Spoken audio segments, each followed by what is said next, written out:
Welcome back, everyone, again. You are joining the second day of the 2021 LUCI Asia Urban Lighting Workshop. And in this session, we have prepared two lectures for you. And first, Professor Chung at the College of Art and Design, Konkuk University, will present his lecture titled The Urban Lighting and Post-COVID-19. Ladies and gentlemen, please join me in welcoming Professor Chung.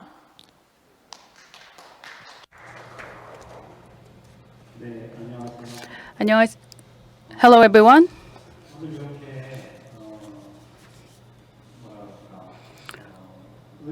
Well, I am very honored and happy to deliver my lecture at this very meaningful occasion.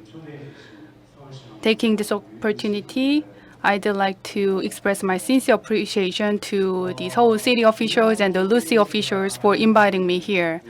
It has been quite a long for me to deliver the lectures related to lighting, so I had a lot of thoughts. How can I prepare for the lecture?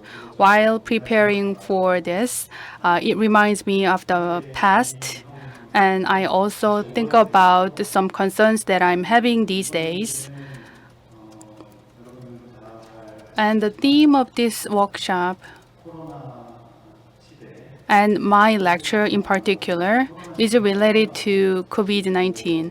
And we are almost to, even though we are still living with the COVID-19, but many are talking about what kind of a future we will live in with or without COVID-19. So from the perspective, and also from the urban lighting perspective, I'd like to talk about how COVID-19 pandemic would have relations with urban lighting. So I will try to deliver my own personal opinions on the lighting and the post-COVID-19 era. That's the background. And I am lecturing at the Konkuk University, and my area of field is the lighting. And these days, I am studying at space branding. In the year of 2000, Seoul Metropolitan Government established Urban Lighting Master Plan. When they are working for the master plan, I worked with the Seoul City government. Seoul City was the first to make an urban planning approach to design the lighting. So we studied it a little further with that approach, and that was the first urban lighting master plan here in Korea. Back then, I was not mature enough, and my educational background was not long enough, and my work is solely based on my experiences and learning that I get from my studying overseas, and also the awareness about urban lighting was not that high. So another work for me back then was to persuade and educate people to know more about the urban lighting. Because in the run-up to the World Cup 2002, our mission was to deliver the Seoul City's identity to the global tourists. So we kind of learned together and grew together. So Seoul City led setting out the master plan, in particular for the urban lighting, and many other cities of the country follow the footsteps of Seoul City. And I am working for the Eon SLD, which is the lighting consulting design office, and this Eon SLD has participated in city level the lighting master plan. Since 2000, we worked with the Seoul City. We have been engaged in many different cities to build up their master plans. And there are some core values that we put some highlights when we designed the master plan. That is, what is the purpose of the master plan and lighting? So the first starting point is safety. If you look through the history of the urban lighting, which largely starts from Paris of France, and that is kind of the most relevant theory for the urban lighting history.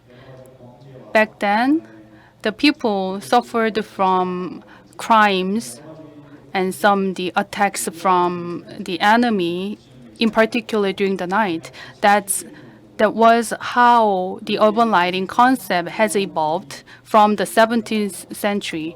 And since then, as we experienced industrial revolutions, many cities around the world consider the urban lighting as the thing they have to implement. And we have many new technologies along the time. So we consider urban lighting as one tools to beautify their cities and to kind of commercialize their city to the other foreigners. So from the city beautification perspective, many try to have an approach the urban lighting. So for the large structures like a monument or some bridges or large buildings were the subject to get some lighting.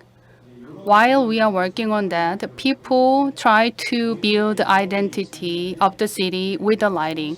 That is the kind of a trend of the urban lighting. So when we are setting up the Seoul City Urban Lighting Master Plan, we try to focus these three values.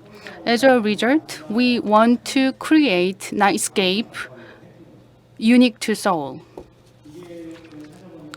This is the nightscape of Seoul around year of 2000.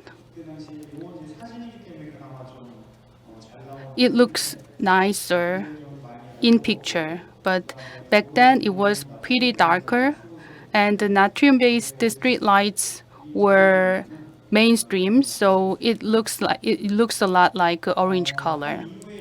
Since then, the urban lighting have developed a lot after the World Cup Games 2002, and Seoul City started worrying about light pollution.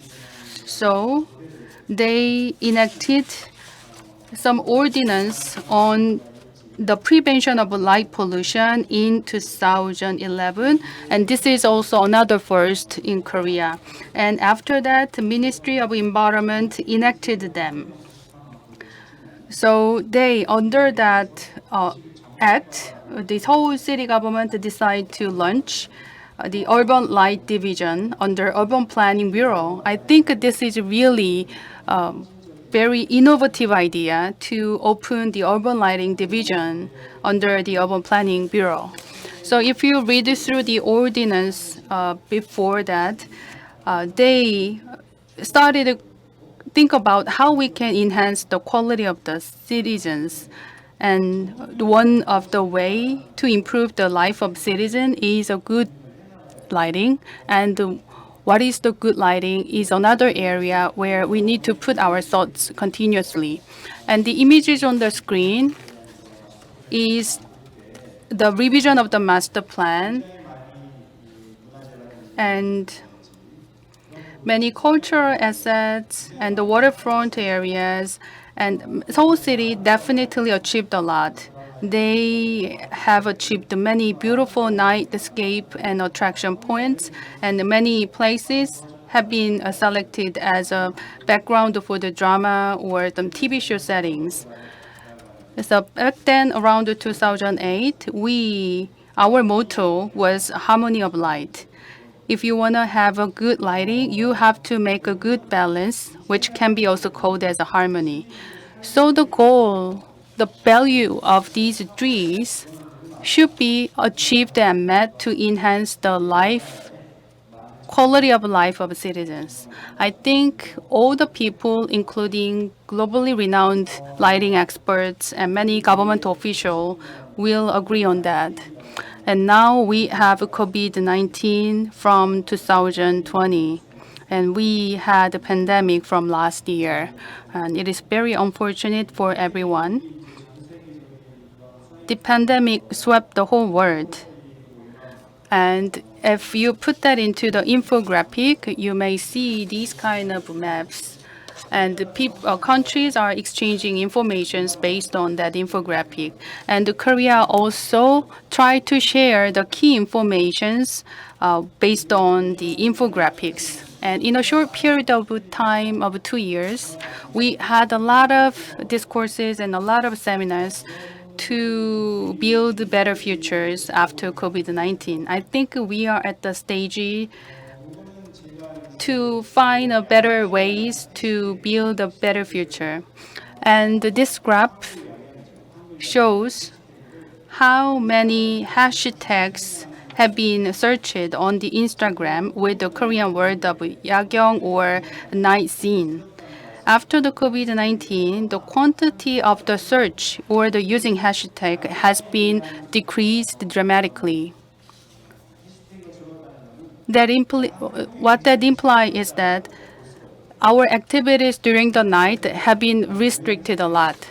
So these are all correlated keywords and hashtags. There are so many different the hashtags related to the nightscape. Many are interested in nightscape or night scenery, but not many are having activities in the night. So in the post-COVID-19 or with the COVID era, I can't help but wonder what will be the role of the urban lighting. I think we have to consider amenity here. Amenity becomes more important in the with COVID era. I totally agree with it. And amenity, when amenity comes in the life of a citizen, that plays a key role. And urban lighting can create amenity. The word amenity comes from amen. It is not simple pleasant status, but when you are when you are put into a situation, when the environment or situation move you, then you may answer that amen, and that becomes amenity. Then how we can create amenity? Well, this workshop have dealt with many factors that can create amenity in the city environment. The key mission of the urban light division is to cut off the glaring points. That is the high priority of the division. So that's one big direction. And the second one is the artistic mind. I am a designer and a design expert, so I want to put some highlight on the artistic mind or artistic taste. It is important to cut off excessive lights, but when you do that, you have to have artistic mind. That is my core, the message. This is Ellie's project images. One are some are all different locations around the Seoul, and we achieve safety. We enhance the safety by installing the LED lighting, but I don't think it reflects some taste of users. Security, energy saving are all important, but artistic mind requires a lot more to make it more better place. This is the project that we done for the FIFA World Cup, the reception. And the VIPs visited the Gyeongbokgung Palace to have a reception, and we installed some lightings for that occasion. I believe this lighting is best fitted to the old palace. And this is the project for the Suwon Hwasong Fortress. This is my first project for Korea. And the left image shows you very strong shades and contrast. And the building itself is covered with darkness. And I try to deliver the old buildings are covered by darkness around, and the light comes from the bottom. That is the impression that I try to deliver. And this is another work that I have done in the 2015. I also try to deliver the darkness while trying to design the light. I just focus on how we can create the best images, best reflections of the building and light onto the water. And this is the Botanic Park and the lighting for the exterior of the building with the surrounding environment, I try to have artistic approach. And this is the street lighting installation in Apgujeong, Seoul. I just inserted the monumental features there.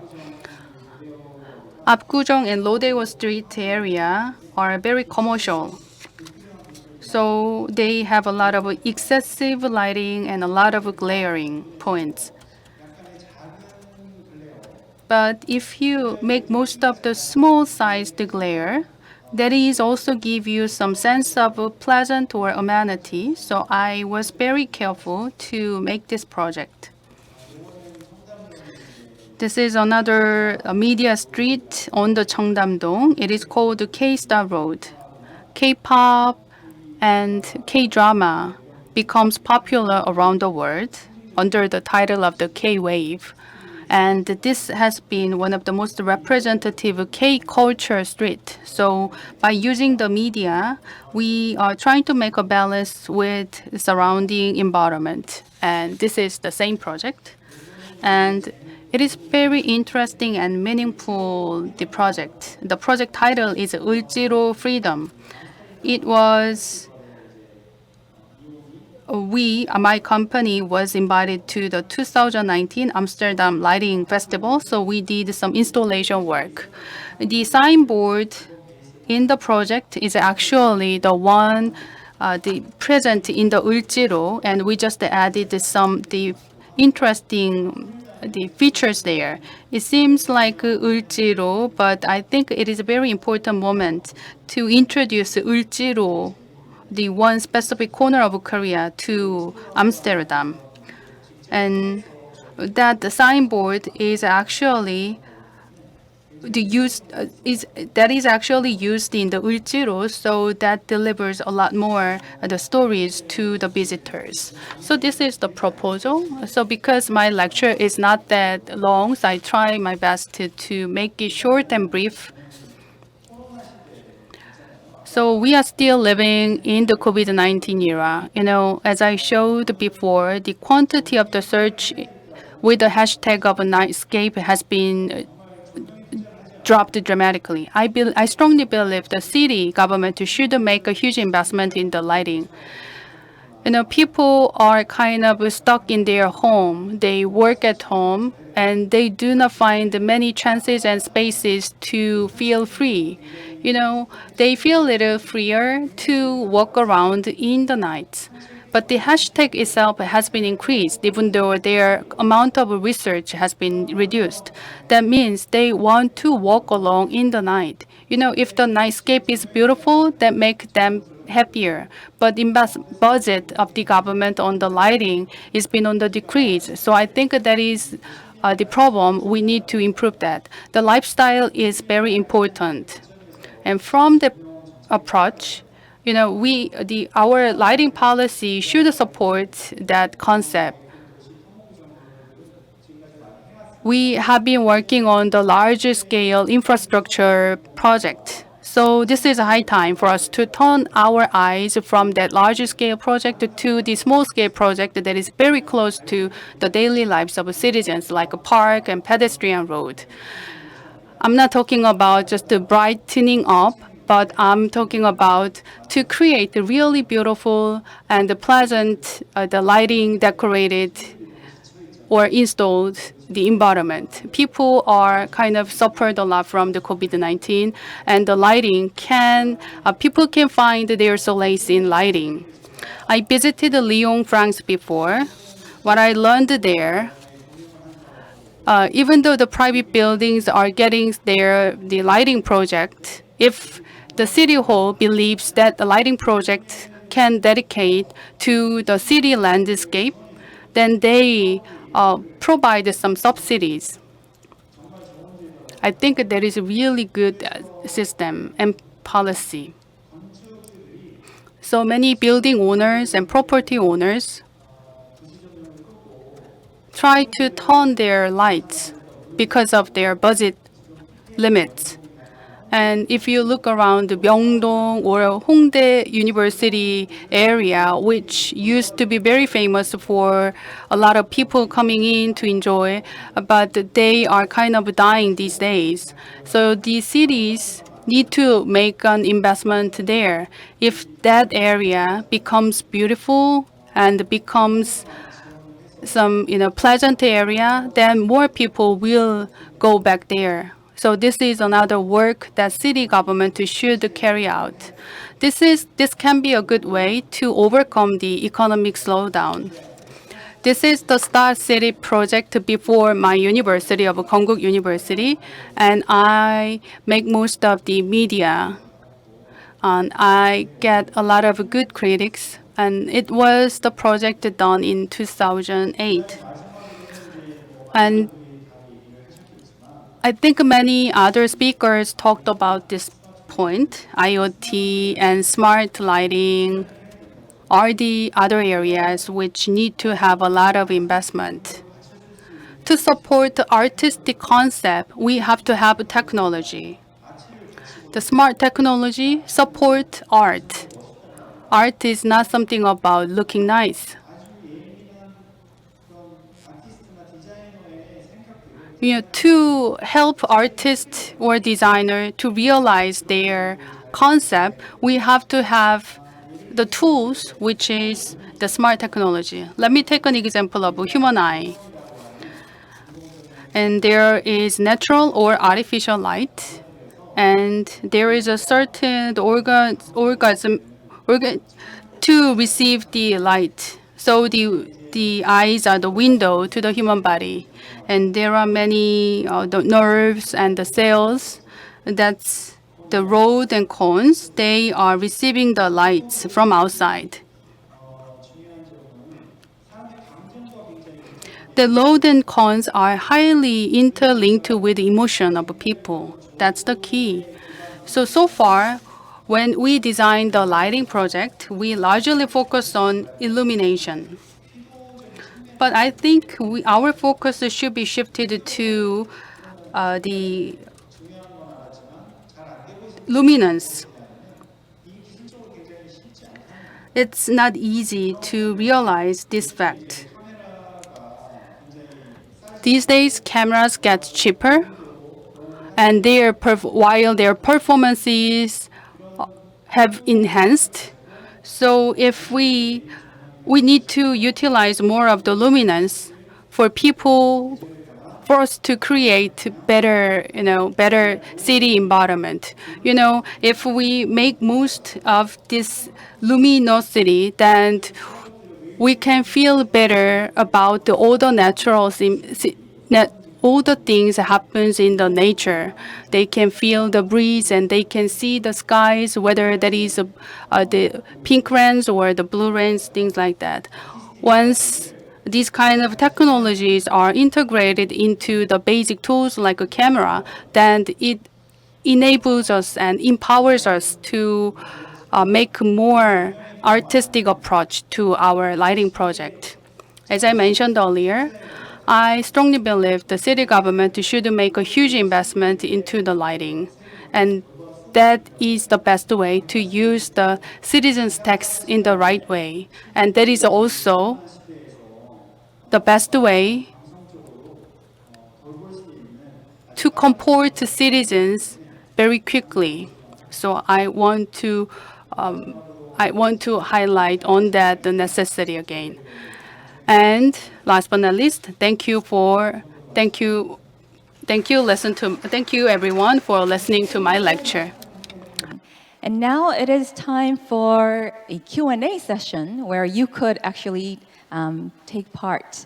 So if you have any questions, please send them in right now via the message, or you could ask Professor Chung directly by pressing the, wave your hand emoji on Zoom.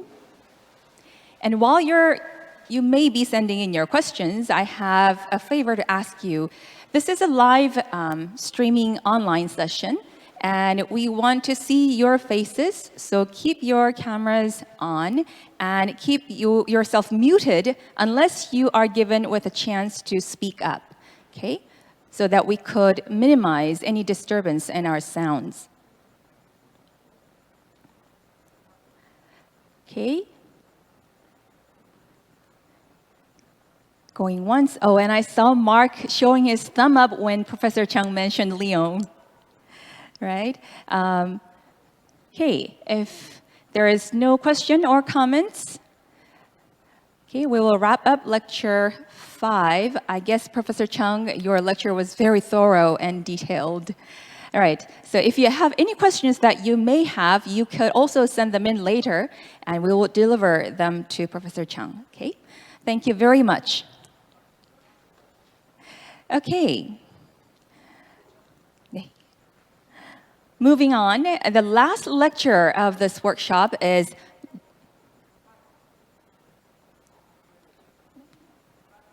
oh, there is one.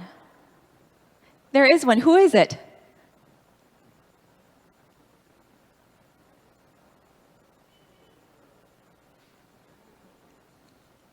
I heard there was a question from our online participants.